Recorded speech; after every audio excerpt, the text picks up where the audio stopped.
सरसों के साग तोरे गईनी खेतबारी सरसों के साग तोरे गईनी खेतबारी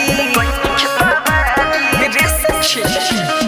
सरसों के साग तोरे गईनी खेतबारी कुसानी कैले भूत लेखा पछारी कहनी के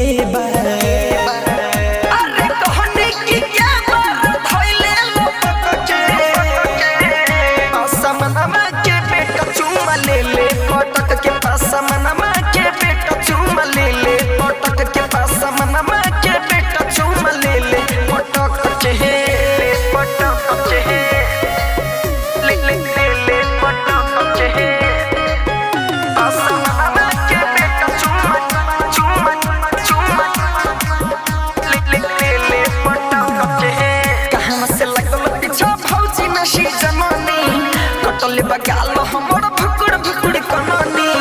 कहाँ से लगल पीछा भौजी नहीं जननी कटले जे गाल हम भुकुड़ भुकुड़ कननी कहनी की छोरा अरे कहनी की छोरा तब खैले रहे सटके पासमनमा के बेटा चुमा ले ले पटक के पासमनमा के बेटा चुमा ले ले पटक के पासमनमा के बेटा चुमा ले ले पटक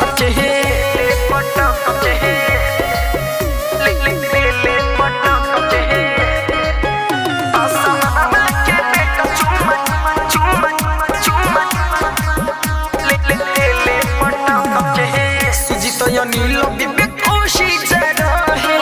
नितेश मुकेश हमें कुछ न सीखता है सुजीत नील विवेक खुशी जगह है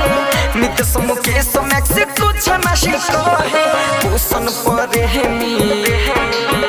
हरे पोषण पर है मी सोनी खोल खैले टटके पासमनमा के बेटा चुमा ले ले पटक के पासमनमा के बेटा चुमा ले ले पटक के पासमनमा के बेटा चुमा ले ले पटक के स्टूडियो पर हम पूरी बजा।